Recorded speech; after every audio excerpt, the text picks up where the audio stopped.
ስራ ላይ ያለው የምርጫ ህግ የህዝብን ድምጽ ያፍናል ተባለ። ዶይቼ ቬለ እንደዘገበው ከሆነ የፖለቲካ ፓርቲዎች የጋራ ምክር ቤት ለህዝብ ተወካዮች ምክር ቤት፣ ለኢትዮጵያ ብሔራዊ ምርጫ ቦርድና ለጠቅላይ ሚኒስትር ጽህፈት ቤት በጻፈው ደብዳቤ ሰባተኛው ሀገራዊ ምርጫ ከመካሄዱ በፊት የምርጫ ህግ ማሻሻያ እንዲደረግ ጠይቋል። ደብዳቤውን የጻፈው ምክር ቤቱ ሁሉም ፓርቲዎች በጋራ ምክር ቤቱ ውይይቶች የተስማሙበት የተመጣጣኝ ድምጽ ውክልና ተግባራዊ የሚሆንበት መንገድ እንዲፈለግ ጥሪ አቅርቧል። ከቀናት በፊት የኢትዮጵያ ብሔራዊ ምርጫ ቦርድ ጊዜያዊና መነሻ ነው ያለውን የምርጫ ማድረጊያ የጊዜ ሰሌዳ ረቂቅ ይፋ ማድረጉ ይታወቃል። በዚህም የጊዜ ሰሌዳ መሰረት ግንቦት 24 2018 ዓ.ም ድምጽ የመስጫ ቀን መሆኑን ይፋ አድርጓል። ይህ ረቂቅ ከመጀመሪያውም የምርጫውን መካሄድ በሚያጠይቁ አካላት ጥያቄ የሚነሳበት የነበረ ቢሆንም አሁን ደግሞ ረቂቁ ከወጣ ከጥቂት ቀናቶች በኋላ የፖለቲካ ፓርቲዎች የጋራ ምክር ቤት የምርጫ ህጉ እንዲቀየር የሚጠይቅ ደብዳቤ ለሚመለከተው የመንግስት መስሪያ ቤት ሁሉ ጽፎ አስገብቷል። ከቀናት በፊት በወጣው ሌላ መረጃ መሰረት ምርጫው ከመደረጉ በፊት ሀገራዊ ምክክሩ እንዲቀድም የፖለቲካ ፓርቲዎች የጋራ ምክር ቤት መጠየቁ የሚታወስ ነው። ይህ የሚያሳየው የምርጫው መደረግ ራሱ ትልቅ ጥያቄ ውስጥ መግባቱን ነው። ምክር ቤቱ ከምርጫው በፊት መደረግ ወይም መሻሻል አለባቸው ካላቸው ነገሮች ውስጥ በሀገሪቱ ያለው የሰላምና ጸጥታ ጉዳይ እንዲሁም አሁን በስራ ላይ ያለው የአብላጫ ድምጽ የምርጫ ስርዓት ዋነኞቹ ናቸው። ምክር ቤቱ የጠየቀውን ፓርቲዎቹ ባገኙት የድምጽ መጠን በምክር ቤት እንዲወከሉ የሚያስችላቸው የተመጣጣኝ የውክልና ድምጽ ተግባራዊ እንዲሆን ነው። የፖለቲካ ፓርቲዎች የጋራ ምክር ቤት እንዳለውም አሁን በስራ ላይ ያለው የአብላጫ ድምጽ የምርጫ ስርዓት ካሉት ውስንነቶች መሃል የመራጮች ድምጽ መባከንና ተፎካካሪ ፓርቲዎች በምርጫ የማሸነፍ እድል እንዳይኖራቸው ያደርጋል። ስለዚህም ከምርጫው በፊት የህገ መንግስት ማሻሻያ ተደርጎ በተመጣጣኝ ውክልና የምርጫ ስርዓት እንዲተካ በማለት ጠይቋል። የጋራ ምክር ቤቱ ከዚህም በተጨማሪ የእጩዎች የድጋፍ ፊርማ ማሰባሰብ፣ ከመንግስት ለሚሰጥ የገንዘብ ድጋፍ እንዲሁም የምርጫ የጊዜ ሰሌዳን በተመለከተም መሻሻል አለባቸው የሚላቸውን ጉዳዮች አካቶ ነው ደብዳቤውን ያቀረበው። የፖለቲካ ፓርቲዎች የጋራ ምክር ቤት አባል የሆነው የገዳ ስርዓት ለኦሮሞ ነጻነት ፓርቲ የምርጫ ህጉ ካልተሻሻለ በሚቀጥለው ምርጫ እንደማይሳተፍ ባወጣው መግለጫ ይፋ አድርጓል። የድርጅቱ ወይም የፓርቲው ፕሬዝዳንት አባቦኩ ሮቢሌ ታደሰ የምርጫ ህጉ እንዲቀየር የፈለግነው አፋኝ ስለሆነ ነው ብለዋል። ቀጥሎም በሀገራችን ያለው የአብላጫ ድምጽ የምርጫ ስርዓት የህዝቡን ድምጽ ሲያፍን የነበረ ነው። እኛ የፖለቲካ ፓርቲዎች የጋራ ምክር ቤት አባል የሆነው ፓርቲዎች የምርጫ ስርዓቱን እንዲቀየር በመስማማት ተፈራርመን ለሚመለከተው የመንግስት አካል አቅርበናል ብለዋል። ለዶይቼ ቬለ በዚህ ጉዳይ ላይ አስተያየታቸውን የሰጡት የህገ መንግስትና የሰብአዊ መብት ተመራማሪና ባለሙያ አቶ በላቸው ግርማ አብላጫ ድምጽ የሚባለው የምርጫ ስርዓት በአብዛኛው የሚሰራው ሁለት ተቀናቃኝ ፓርቲዎች ብቻ ባሉበት ሀገር እንደሆነ አብራርተዋል። አብላጫ ድምጽ የሚባል በደንብ የሚሰራው ሁለት ተፎካካሪ ፓርቲዎች ባሉበት ሀገር ነው። በኢትዮጵያ ካሉ የፖለቲካ ፓርቲዎች ብዛት አንጻር ተመጣጣኝ ውክልና የሚያስገኝ የምርጫ ስርዓት መከተል ፓርቲዎቹ በአንድ ፓርቲ ሳይደፈጠጡ ባገኙት ድምጽ የሚወከሉበት እንደሆነ የህግ ባለሙያው አቶ በላቸው ገልጸዋል። ጥቅምት 18 ውሎ በነበረው የፓርላማው የዓመቱ የትኩረት አቅጣጫ ላይ ስለነዚህ ጉዳዮች የተነሳላቸው ጠቅላይ ሚኒስትር ዶክተር አብይ አህመድ ሀገራዊ ምክክርና ምርጫ የሚያገናኛቸው ነገር አለመኖሩንና የሚፈለገው ምክክር የመንግስትንና የሀገሪቱን ስራ አቁሞ የሚደረግ ሳይሆን ጎን ለጎን ለመንግስት ግብአት የሚሆኑ ሐሳቦችን የሚያመነጭ ነው ብለዋል። ከዚህም ጋር አያይዘው ምርጫው በታቀደለት ጊዜ እንደሚደረግና ይህን ለማድረግም አስቻይ ሁኔታ መኖሩን አስረድተዋል። ይህ በእንዲህ እንዳለም ያለፈው ወር መጀመሪያ ላይ የህዝብ ተወካዮች ምክር ቤት አፈ ጉባኤ አቶ ታገሰ ጫፎ የሀገራዊ ምክክር ኮሚሽኑ በዋና ዋና ሀገራዊ ጉዳዮች መግባባትን ለመፍጠር የጀመረው ስራ ወሳኝ ምዕራፍ ላይ ደርሷል ማለታቸው ይታወሳል። አፈ ጉባኤው ይህን ያሉት ከኢትዮጵያ ሀገራዊ ምክክር ኮሚሽን ኮሚሽነሮች ጋር በተወያዩበት ጊዜ ነው።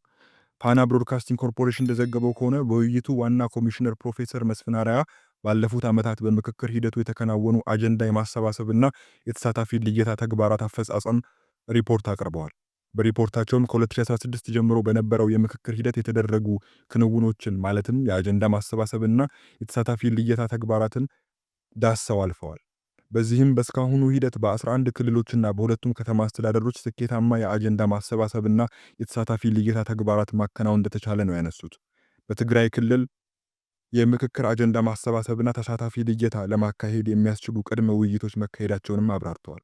በተለያዩ ጊዜያትም በትግራይ ክልል ከሚመለከታቸው አካላት ጋር ማለትም ከትግራይ ክልል ጊዜያዊ አስተዳደር፣ ከፖለቲካ ፓርቲዎች፣ ከሲቪል ማህበረሰብ ድርጅቶች፣ ከማህበራትና ከልዩ ልዩ አደረጃጀቶች የህብረተሰብ ክፍሎች ጋር ተደጋጋሚ ውይይቶች መካሄዳቸውን አንስተዋል።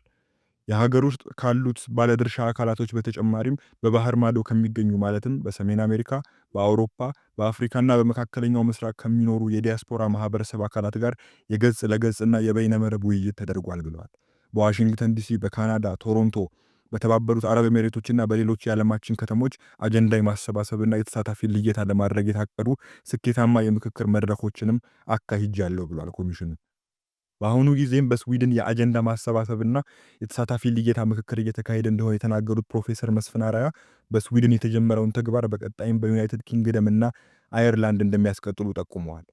በውይይቱ የተሳተፉት አፈ ጉባኤ ታገሰ ጫፎ እስካሁን የተከናወኑ ተግባራት ኢትዮጵያውያን አለመግባባቶችን በምክክር መፍትሄ ለመስጠት ጥልቅ ፍላጎት እንዳላቸው በተግባር ያረጋገጡ ናቸው ብለዋል። ኮሚሽኑ በዋና ዋና ሀገራዊ ጉዳዮች መግባባትን ለመፍጠር የጀመረው ስራ ወሳኝ ምዕራፍ ላይ መድረሱንም ገልጸው በቀጣይም ኢትዮጵያውያን በኃላፊነት መንፈስ በሀገራዊ ምክክር ሂደቱ ላይ የሚያደርጉትን የነቃ ተሳትፎ አጠናክረው እንዲቀጥሉ አሳስበዋል። የሕዝብ ተወካዮች ምክር ቤትም ለኮሚሽኑ የሚያደርገውን ድጋፍ አጠናክሮ እንደሚቀጥል አሳውቀዋል።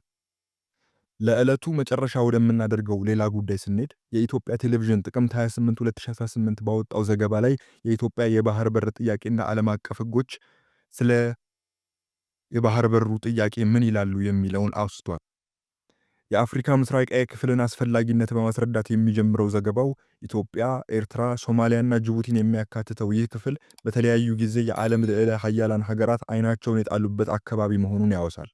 ቀደም ሲል አሜሪካና ቻይና ይህን ቦታ የራሳቸውን ጥቅም ማስፈጸሚያ ለማድረግ የሚሰሩ ሲሆን በአሁኑ ጊዜ ከነዚህ ሀገራት በተጨማሪም ሌሎች እንደ ሳውዲ አረቢያ፣ የተባበሩት አረብ ኤሚሬቶች፣ ቱርክ፣ ኳታር፣ ኢራንና ግብፅ አይነት ሀገሮች ዋና ተዋናዮች ሆነው ብቅ ብለዋል።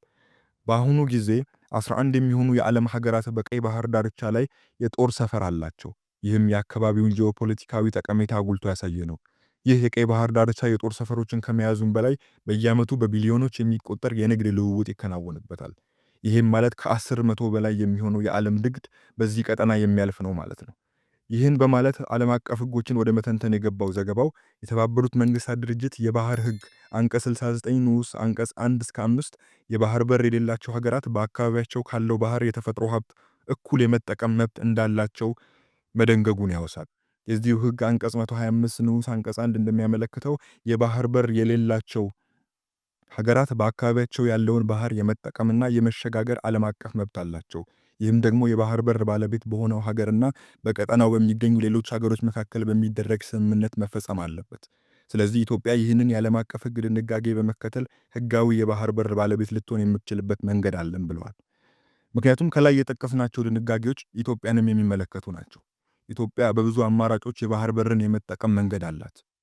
የጅቡቲ የኤርትራና የሶማሊያ የባህር ዳርቻን በሚያጠቃልለው የልዩ የኢኮኖሚ ዞን አንዱ ሲሆን በሱዳንና በኬንያ በኩል ያለው መስመርም ሌላው የባህር በርን ለመጠቀም የሚያስችል አማራጭ ነው።